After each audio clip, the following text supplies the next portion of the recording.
Bueno, en esta oportunidad veremos cinemática y dinámica, movimiento rectilíneo uniforme, movimiento variado, las leyes del movimiento rectilíneo y uniformemente variado, caída libre en el vacío, tiro vertical, movimiento circular uniforme, movimiento armónico simple. Comenzaremos entonces por entender de qué se trata la cinemática y de qué se trata la dinámica. En realidad las dos estudian el movimiento, pero la cinemática es una rama de la mecánica que estudia el movimiento sin tener en cuenta las causas que lo provocan, en tanto que la dinámica estudia la evolución del movimiento asociado a un sistema físico y lo relaciona así con las causas que lo producen. Entonces, dado que a la cinemática no le interesan las causas, sí registra todas las condiciones del movimiento, es decir, la posición, la velocidad, la aceleración del cuerpo. Ustedes pueden apreciar en esta diapositiva los distintos movimientos, ¿sí? Circular, un señor que se arroja en paracaídas, una montaña rusa. Veremos más atentamente cada uno de estos movimientos en las próximas diapositivas.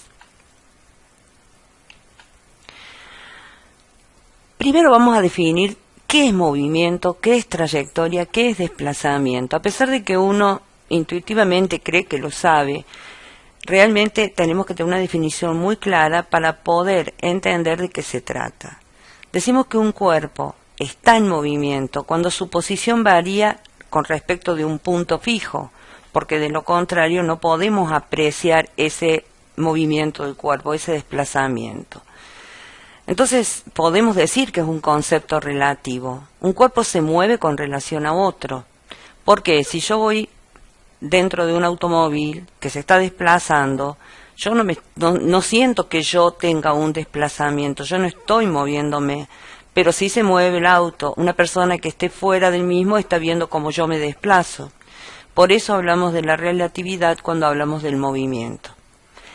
¿Y qué sería entonces la trayectoria?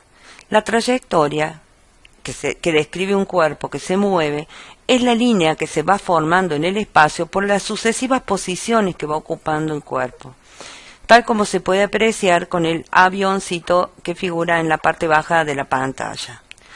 El desplazamiento, en tanto, es un vector. ¿Qué era un vector?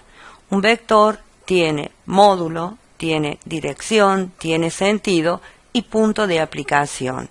Y me está indicando, independientemente de la trayectoria que haya tenido el móvil, cuáles son los puntos inicial y final, dónde inició su trayectoria y a dónde la terminó. Estos tres conceptos tienen que quedar claros porque son conceptos de la física, ¿sí? Y hay que tenerlos muy en claro. Ya les digo porque esta es una ciencia que se maneja con conceptos de la vida cotidiana, pero que tienen un significado particular. Los tipos de trayectoria son la rectilínea, cuando la dirección de la trayectoria se da en línea recta; circular, cuando la trayectoria describe un círculo, como se ve en ese trencito; elíptica, cuando la trayectoria tiene forma elíptica, tal como los planetas que giran alrededor del Sol en nuestro sistema solar; parabólica, que es la que realiza un cuerpo cuando es arrojado hacia arriba con una cierta inclinación. También en las fuentes de agua, cuando nosotros vemos los chorros como caen, tienen esa trayectoria. Helicoidal, cuando la trayectoria es en forma de hélice o helicoide. Hiperbólica, cuando se trata de una curva abierta, llamada también cónica abierta. Es el caso de algunos cometas que pasan cada tantos años cerca de la Tierra y nosotros podemos observarlos. Acá vamos a hablar de algo muy importante. Hay dos conceptos muy similares que son la rapidez y la velocidad. Ustedes ya pudieron ver de qué se tratan las magnitudes escalares y de qué se tratan las magnitudes vectoriales. Las magnitudes escalares simplemente con un número y una unidad están representadas, en tanto que las vectoriales necesitan, aparte de un número, llamado módulo, una unidad, también necesitan tener dirección, sentido, punto de aplicación. La rapidez es una magnitud escalar, en tanto que la velocidad es una magnitud vectorial, que tienen en común el módulo, es decir, el número que las representa, y la unidad. Por lo demás, son distintas porque una, como dijimos, es escalar y la otra es una magnitud vectorial. Puede ser representada por un vector. Vamos a hablar ahora entonces del movimiento rectilíneo uniforme. Movimiento rectilíneo uniforme que tiene una trayectoria de dirección rectilínea y que es uniforme. ¿Qué quiere decir esto? Que en tiempos iguales recorre distancias iguales. Quiere decir que la velocidad es constante. Es bastante complejo encontrar un movimiento que cumpla con estas condiciones. La velocidad constante es bastante difícil de obtener. Pero vamos a hacer un estudio de este movimiento porque digamos que es el más elemental, el menos complejo, para después insertarnos en otro tipo de movimientos. Veamos la fórmula. Fíjense que este auto parte de una posición inicial y llega a una posición final marcada con esa X, X inicial, X final. Y hay una trayectoria azul, marcada como la distancia recorrida. Por supuesto que esa distancia va a ser la diferencia entre la X final y la X inicial. Algunos de ustedes conocerán y habrán visto el símbolo delta, que acompaña a la X en la ecuación de la velocidad. La velocidad será entonces el cociente entre el espacio recorrido o la distancia recorrida dividida el tiempo que se demoró en recorrer esa distancia. Entonces, delta, ¿qué es? Quiere decir diferencia, ¿sí? Diferencia entre el espacio final o el punto final y el punto inicial. Y delta t, tiempo final menos el tiempo inicial. A partir de esta sencillísima fórmula, nosotros podemos despejar cada uno de los elementos que contiene. Es decir, si yo quisiese saber el valor de delta de x, evidentemente va a ser igual al producto de la velocidad por un delta de tiempo. A su vez, el delta de tiempo, despejando correctamente, será igual al delta de espacio sobre la velocidad. Entonces, es muy importante recordar las características que están aquí y entender que simplemente aliándonos con la matemática se trata de un simple despeje, determinar espacio, tiempo y velocidad en el movimiento rectilíneo uniforme. Vamos a ver ahora, como dato ilustrativo, algunas velocidades, ¿sí? Fíjense, ¿en qué unidades están? Acá tenemos metros sobre segundo, kilómetro por hora, metro por minuto, centímetro por minuto. Fíjense cómo se dice metro por segundo. En realidad es metro sobre segundo, ¿sí? Matemáticamente hablando. Pero se pronuncia o se dice de otra manera, no es que se pronuncie, se dice de otra manera. ¿De verdad? Ahí tenemos la velocidad de la luz, fíjense, 300.000 kilómetros sobre segundo. Investiguen si hay una velocidad mayor conocida. Fíjense cuál es la velocidad de una persona que va caminando. Fíjense la velocidad de una pelota de fútbol. No todos tendrán la misma fuerza para patear una pelota y darle 30 metros sobre segundo. Algunos superarán esta velocidad y otros no. ¿De qué depende? Veamos ahora el movimiento rectilíneo uniforme desde el punto de vista de un gráfico. En este gráfico nosotros vemos en las abscisas el tiempo en segundo y en las ordenadas la velocidad en metros sobre segundo. Si lo vemos desde el punto de vista de matemático, es la ecuación de una recta, donde podemos decir que para cualquier valor del tiempo, la velocidad siempre tiene el mismo valor, es decir, es constante. Y dijimos ya que siendo las unidades de velocidad más usuales, el kilómetro por hora y el metro sobre segundo. Es importante e interesante la asociación entre la matemática y la física, porque matemática me permite traducir a un lenguaje que me permite cuantificar a la física, que como ya vimos estudia los fenómenos naturales. Veamos entonces ahora esta área rayada que se me presenta al elaborar un gráfico velocidad-tiempo. Esta área rayada, donde yo multiplico la velocidad por el tiempo, nosotros ya habíamos visto que velocidad por tiempo era igual a espacio recorrido. Quiere decir entonces que el área de este rectángulo será el espacio recorrido en el movimiento rectilíneo uniforme. ¿Cómo lo obtengo? Como ya habíamos dicho anteriormente, fíjense, yo tengo un tiempo final llamado t sub 2, un tiempo inicial llamado t sub 1 y tengo una velocidad que, ¿cómo es? Constante. Por lo tanto, multiplicando esta velocidad por el tiempo, yo voy a obtener esa área que es representativa de la distancia recorrida por el móvil. Fíjense en el gráfico que siempre hay que colocar claramente las unidades con las que estoy trabajando. Vamos a pasar ahora a otro tipo de movimiento. Es un movimiento rectilíneo uniformemente variado. ¿Qué quiere decir esto? Que este movimiento no tiene una velocidad constante. Tiene una trayectoria rectilínea, recuerden lo que era la trayectoria, la velocidad es directamente proporcional al tiempo, la aceleración es constante y la distancia recorrida es directamente proporcional al cuadrado del tiempo.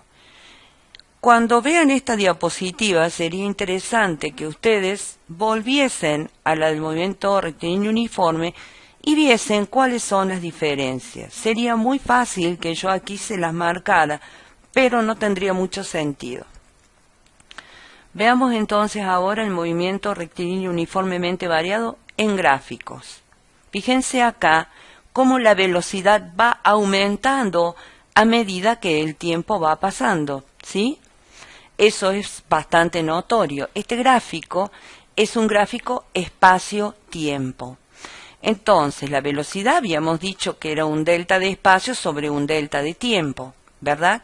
Acá vemos que el tiempo inicial es 0 y cuando hacemos la gráfica, que es una línea recta, nosotros podemos determinar cómo la velocidad va aumentando en la medida que va aumentando el tiempo.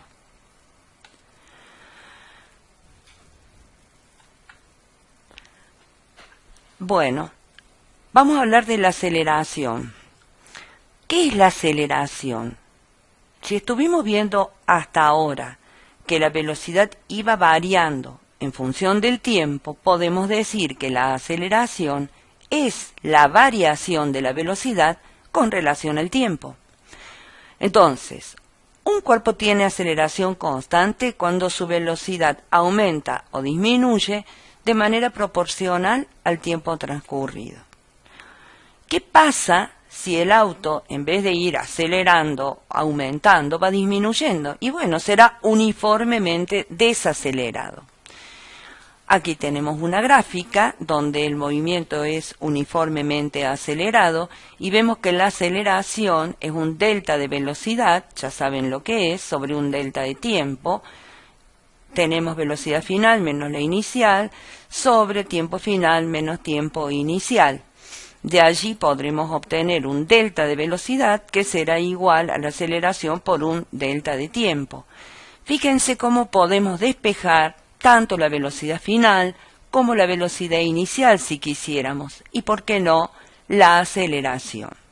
Este gráfico es bastante claro y se entiende claramente aquí cómo la velocidad va ascendiendo. Podría ser un gráfico distinto si fuera desacelerado el movimiento.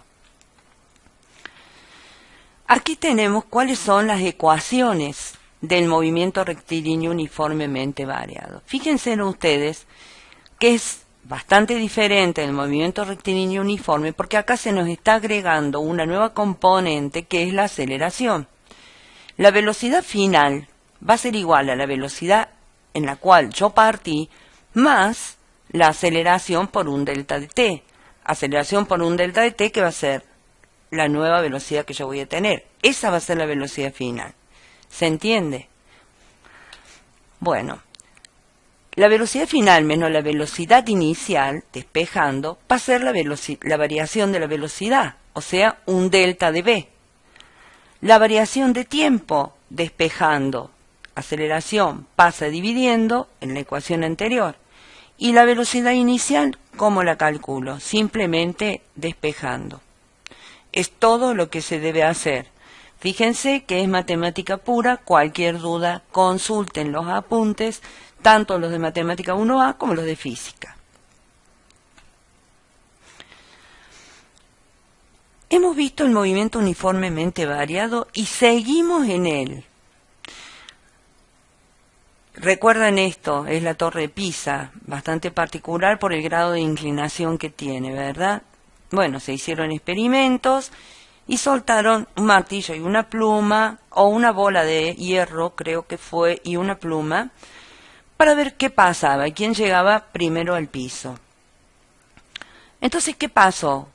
Cayeron uno antes, otro después, todos cayeron con la misma aceleración, dependía del peso. ¿Cómo fue este tema? Sería muy interesante que ustedes respondieran a esta pregunta. ¿Qué es lo que ustedes piensan que puede llegar a pasar con esto? Si yo tiro un elefante y una hormiga desde la Torre de Pisa, ¿qué va a pasar? ¿La aceleración que van a tener los dos va a ser exactamente la misma? Es una pregunta interesante y me encantaría que ustedes se la plantearan y no esperaran que nosotros se las dijéramos a la respuesta.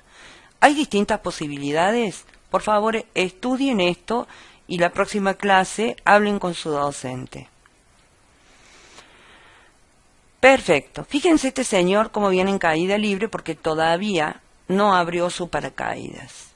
Fíjense la ecuación para calcular la velocidad final con la que va a llegar este señor al piso si no abre su paracaídas, ¿sí? Si la observan con atención, se van a dar cuenta que no es ni más ni menos que la misma ecuación que se usa anteriormente en el movimiento rectilíneo uniformemente variado. Es exactamente la misma. ¿Cuál será la variación aquí? Eso sí se las digo. La variación es que, en el caso anterior, la aceleración podía ser cualquiera mientras fuera constante. Aquí, en cambio, la aceleración va a ser la de la gravedad. Si bien la aceleración de la gravedad depende de en qué planeta estamos y dentro del mismo planeta de en qué lugar estamos, si estamos todos en la Tierra, asumimos de que aproximadamente es de 9.81 metros sobre segundo al cuadrado. Por lo tanto, donde está la A, tomaremos esta aceleración de la gravedad, que es 9,8 metros sobre segundo al cuadrado. ¿Cómo lo obtenemos? Sencillamente es un delta de v sobre un delta de v. Una velocidad de 9,8 metros sobre un segundo me da una aceleración de 9,8 metros sobre segundo al cuadrado. También se puede utilizar el valor aproximado de 10 metros sobre segundo al cuadrado. Nosotros, ustedes vieron que en el parcial utilizamos 9,8 metros sobre segundo al cuadrado. Creo que fue esa, o 9,81.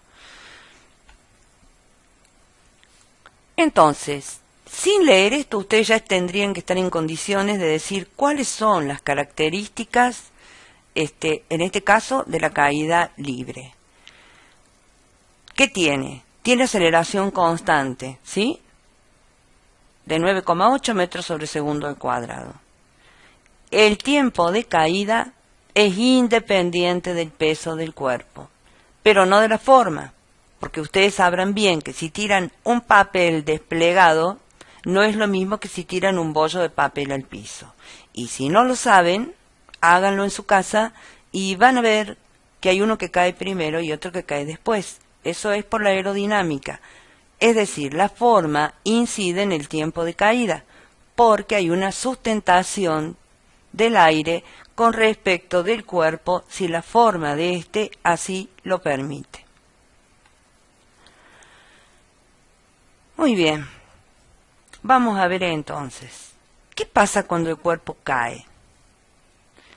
Yo suelto un cuerpo desde lo más alto de un edificio. desde el último piso. Simplemente lo suelto, no lo arrojo, lo suelto.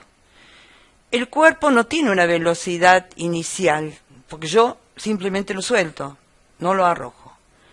A medida que va cayendo, cada vez ese cuerpo se va acelerando. ¿Por qué? Porque va cayendo, aumenta con una aceleración constante la velocidad. ¿Cuál es esa aceleración? La aceleración de la gravedad. Es así. Entonces, a medida que el cuerpo cae, se suma a la velocidad que tiene la aceleración de la gravedad. Entonces, cuando estamos aquí, en la punta del edificio, que yo lo estoy sosteniendo con la mano al cuerpo, velocidad cero. Cuando llega al fin, al piso, velocidad máxima. Ya vamos a ver después en energía. Caída libre, ¿sí? Entonces, como una síntesis se plantea esta diapositiva, donde nosotros podemos ver cuáles son los puntos en común entre el movimiento uniformemente variado y la caída libre, que es también un movimiento uniformemente variado, donde se da la particularidad de que la velocidad inicial es cero, y donde se da la otra particularidad de que acá tenemos una distancia inicial que acá evidentemente no está. ¿Ven?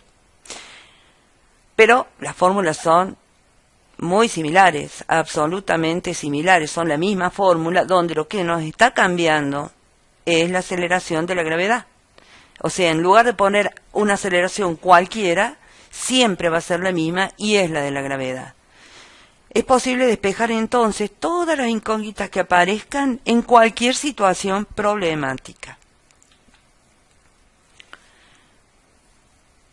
Ya vimos caída libre. Ahora imaginemos que tiramos una pelota hacia arriba, lo más vertical que yo pueda. Estamos ahora en tiro vertical. ¿Será un movimiento variado? Evidentemente sí, porque cuando yo arrojo hacia arriba, la gravedad, ¿qué hace? Trata de llevarlo hacia abajo todo el tiempo. ¿Con qué fuerza? Con la fuerza de la gravedad.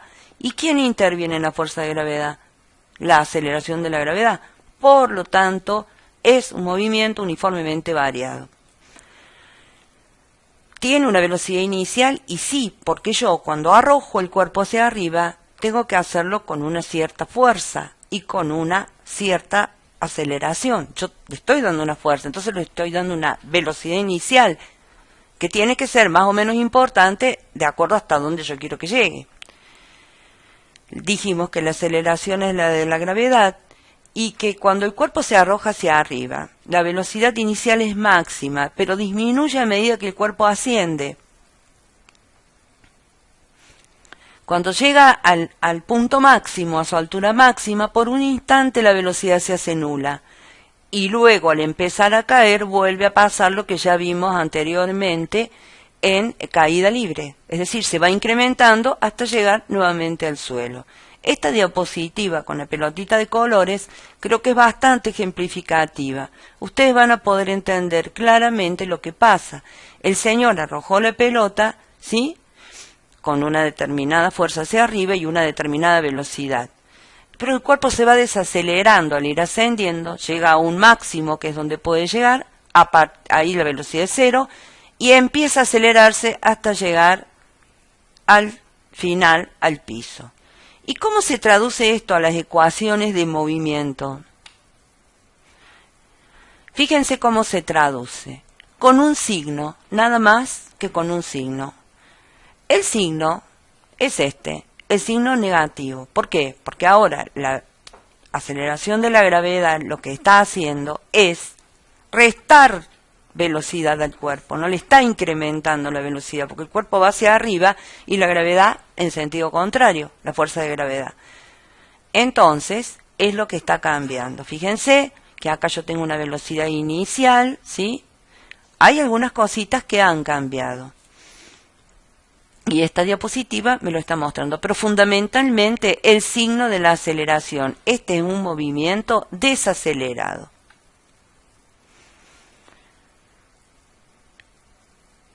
Bueno, acá vamos a ver cuál es el tiempo que tarda el móvil en alcanzar la altura máxima. Es muy sencillo porque se puede despejar directamente de la fórmula. Si nosotros tenemos la ecuación y sabemos que en el punto de altura máxima la velocidad del móvil es 0, ya sabemos algo tenemos en claro. Entonces, si la velocidad final es 0, nos va a quedar que la velocidad inicial menos la gravedad por el tiempo es 0, porque la velocidad en este punto es 0. Por lo tanto, si yo despejo la velocidad inicial, me va a dar que es igual a la gravedad por tiempo. Matemáticamente me va a decir que el tiempo es igual a la velocidad inicial sobre la gravedad. Esa t y la t sub m son la misma, así que no se confundan. Ese es el tiempo necesario. ¿Para qué? Para que el cuerpo alcance la altura máxima. ¿Alguien me dio como dato que la velocidad en ese punto es 0? No, yo lo sé, porque yo sé física y entiendo y me doy cuenta por sentido común que cuando llega al punto de máxima altura, la velocidad necesariamente tiene que ser 0.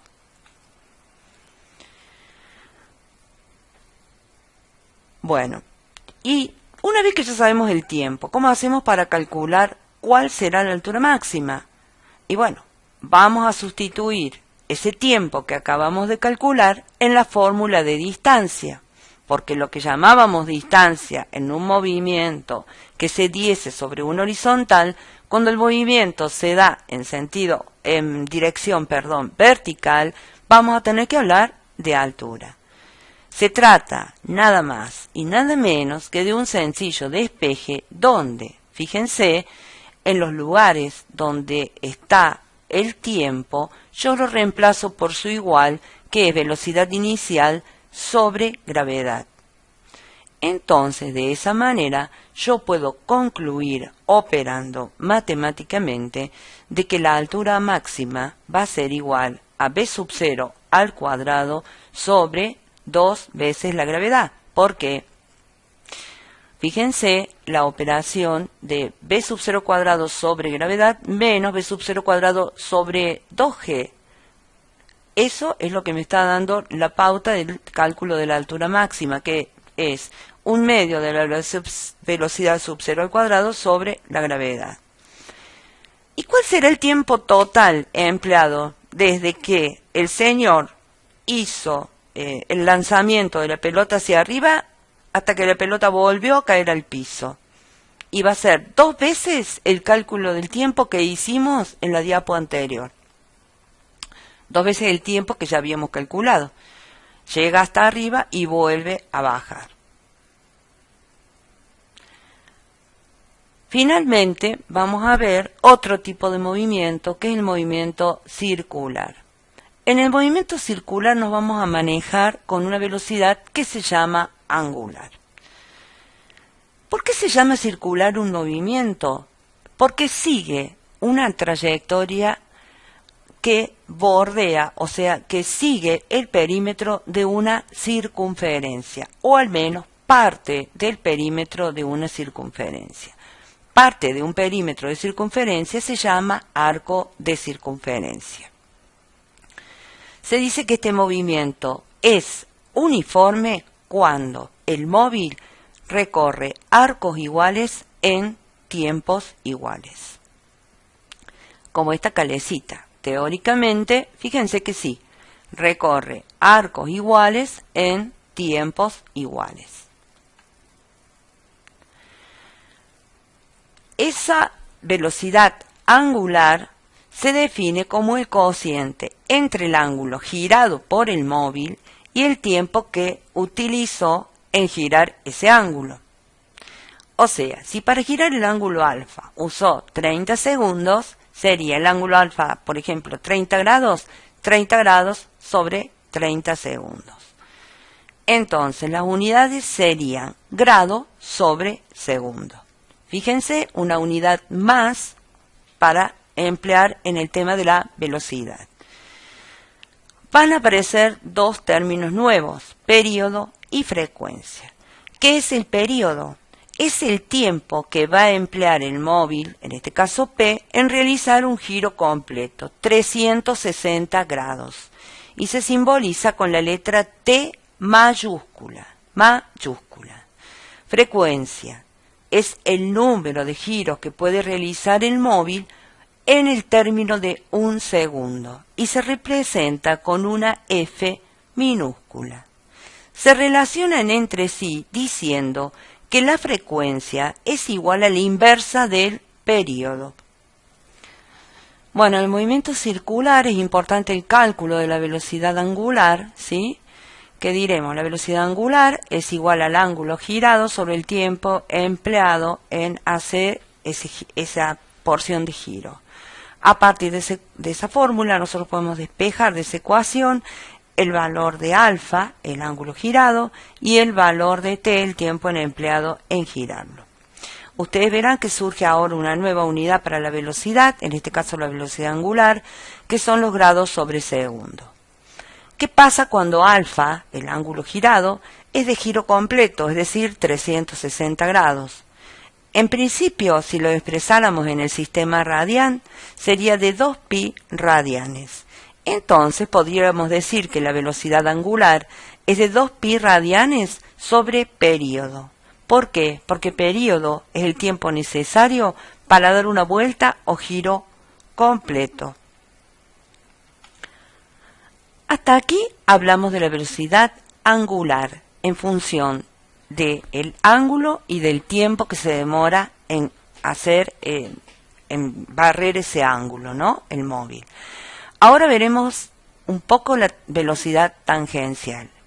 Como velocidad es una magnitud vectorial que es perpendicular, ¿sí?, al radio del arco girado.